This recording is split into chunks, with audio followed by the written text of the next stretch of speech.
secret that black Americans are frequently stopped, frisked, and locked up by the police, not necessarily for crimes they've committed, but for a crime some white cop, and yes, sometimes some black cop, thinks they might have committed. It happens a lot nationwide. So often that in the white community it goes almost unnoticed. Well, tonight we're going to ask you to notice.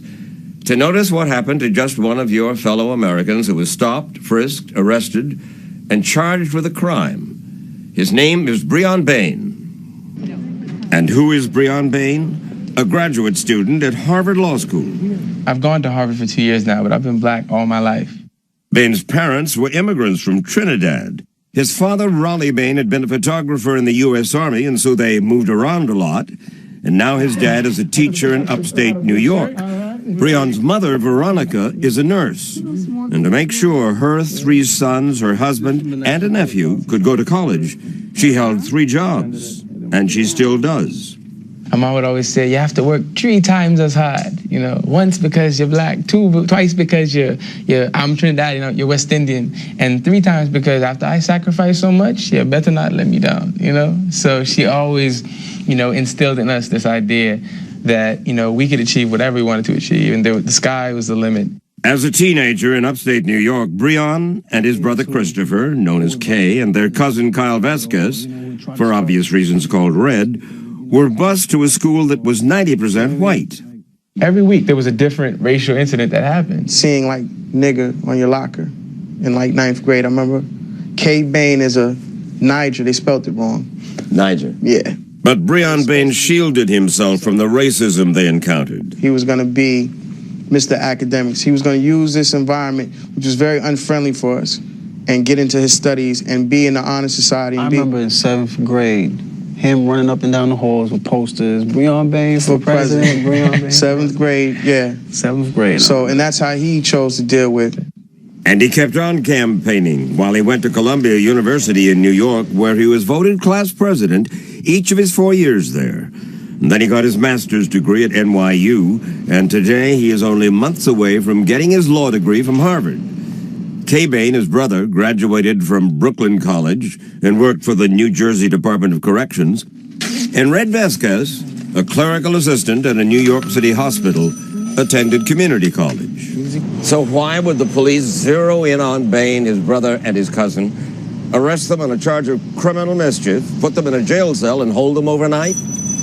Well, in October of 1999, the 3 had spent an evening at the Latin Quarter, a nightclub over there on Manhattan's Upper West Side. What were you wearing? Something similar to what we have on now. It's 3 o'clock in the morning. You're in the uniform, which speaks to some people. Come on, 3 black thugs walking around. That's the stereotype. If we dressed the way you were dressed, suits and ties would develop a stigma. Not to mention that where I live, in Brooklyn, New York, where I'm from, this is a Brooks Brothers suit. This might as well be my Brooks Brothers suit because I fit perfectly into that environment. They're dressed like this. You, on the other hand, in full green, are very out of place. They say their arrest happened this way. Before heading home from the club, they went to get a sandwich at this deli a block away from the nightclub. Have a fair amount to drink? We don't drink. We don't drink. None of us. We don't drink at all. Really? Yeah. At the deli, they saw a couple of men shouting and throwing bottles up at a second-floor window. And then they say those men jumped in a car and drove away. And wanting to avoid any hassle, Bain, his brother, and his cousin left, they said, and walked back up toward the club and their subway train home. Along the way, they ran into the Latin Quarter's bouncers who told the police that the 3 of them had been the troublemakers. Give them a break. What might have led them to believe that you were the guy? No breaks. Their assumption was these black kids are responsible for the problem. By the time they reached the subway station, 3 white police officers had arrived. They got you up against the wall like this. Right. Is that correct? Right. Did they frisk you? Yeah, they frisk us down. Where? Like all down, to our legs, to our ankles, all the way up and down, in our crotches, Yeah. And then Red keeps trying to turn around to explain, look, we didn't do anything. Ask the people upstairs. Look, we didn't do anything. There's witnesses. Ask the people. And every time Red turned around, he would like throw Red back against the wall and push him as hard as he could. And he was telling him, shut up, shut up, shut up. And then all 3 were handcuffed and led back up to the street. During the arrest, Sergeant Ronald Connolly found Bain's laptop computer. The cop was like, where'd you steal this from? You know, and I was like, I'm a law student, again. You know, he's like, where do you go to law school? I said, I go to Harvard. He's like, oh, that's an expensive school. My kids can't afford to go there. How do you afford to go there? This is the cop. This is the cop, Officer Connolly. So I said, well, I have a partial scholarship. He said, oh, you must have a ball scholarship to be going to school like that. Basketball or something. Right. So I just looked at him and said, I have a scholarship, but not for ball. And it wasn't the first time this kind of thing had happened to Bryonn Bain. Getting treated like a second-class citizen wasn't a new thing. You know, when I got accepted to Georgetown Law School and was checking out law schools down there, I got off the bus in D.C., and two cops stopped me as soon as I got out of the bus and, you know, asked me if they could go through my stuff. And I said, sure, I have nothing to hide. They went through my bag, went through my pocket, they frisked me down. And again, it was a humiliating experience. So it was just because you were black? Right. They said specifically to me that they were having a problem with people bringing in drugs from New York to D.C., and so they wanted to go through my stuff. And Bain says that this kind of racial profiling by police has happened to him many times, being singled out because of the color of his skin. And to the cops in New York City that night, he says he wasn't a black man, he was a boy. He says that's how Officer Connolly repeatedly referred to him, his brother, and his cousin. What does boys mean to you? Sergeant Connolly categorically denies he spoke to them in that manner. Deputy Commissioner George Grasso is the New York City Police Department's attorney. He emphatically denied that Sergeant Connolly used any inappropriate language that evening, and he advised Sergeant Connolly not to speak with us. Grasso says the sergeant had simply been responding to an emergency phone call from the apartment above the deli. Two elderly people, a brother and a sister, they thought shots were being fired at their apartment, and they called 911, and they called in shots fired. Grasso says that Sergeant Connolly then spoke with the Latin Quarters bouncers, who patrolled the neighborhood, he says, at the request of the NYPD. The security officer said that he personally saw each of these individuals throwing bottles at that building. But when we spoke with the bouncers off camera, they told us they did not see who actually threw the bottles. But they said they were sure the police got the right guys. Grasso says Sergeant Connolly was just doing his job. And when we asked him whether or not this was a case of racial profiling, to allege or imply that our officers and our department routinely violate the constitutional rights of people of color in this city is untrue, scurrilous, and wrong. That's what the NYPD and New York Mayor Rudy Giuliani said in response to the U.S. Commission on Civil Rights and the U.S. Justice Department last year, after both groups had charged the New York City Police Department with racial profiling. Blacks and Latinos are overwhelmingly the victims of racial profiling, yes. And Terrence Wansley is in a position to know. He's an NYPD detective and co-founder of an organization called 100 Blacks in Law Enforcement, a group that's been openly critical of NYPD racial profiling.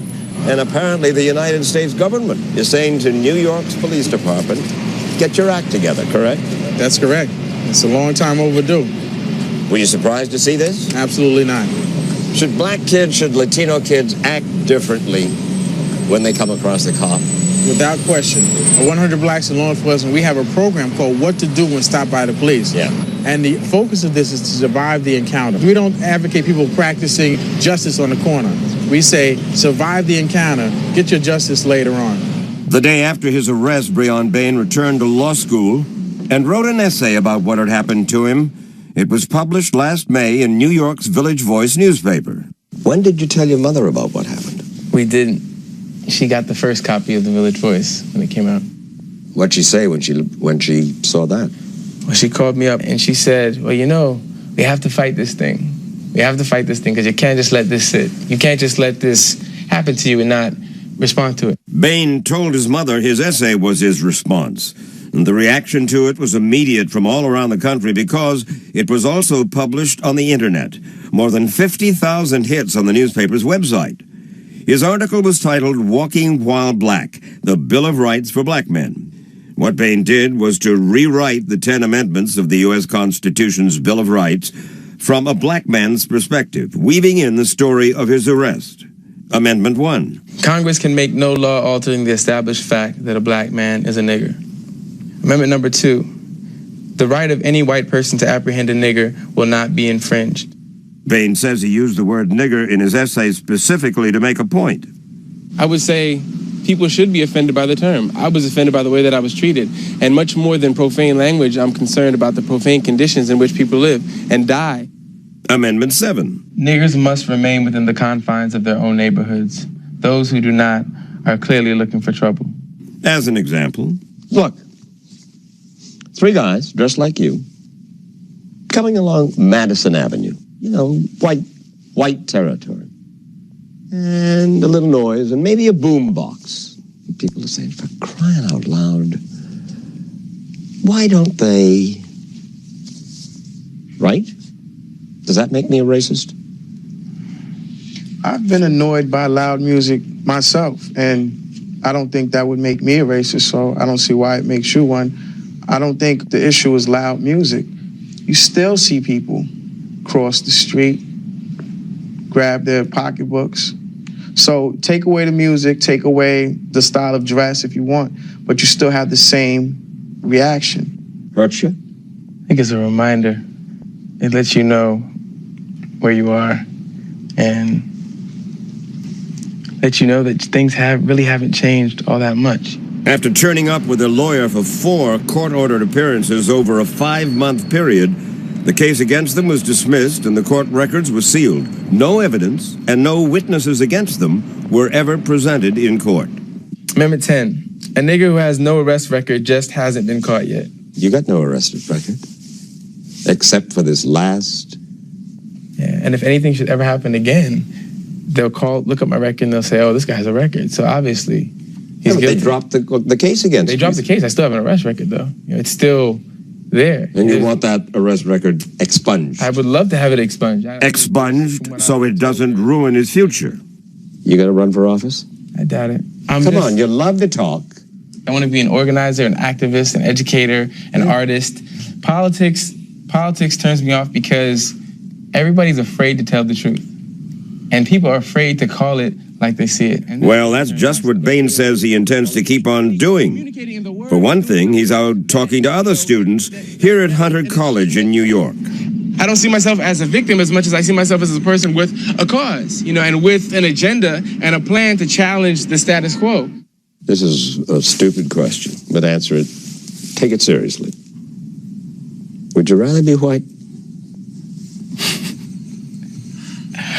A great line from a poem that I recently heard says, I wish that I were white. I wish that I were white so that I could know what it was like to want to be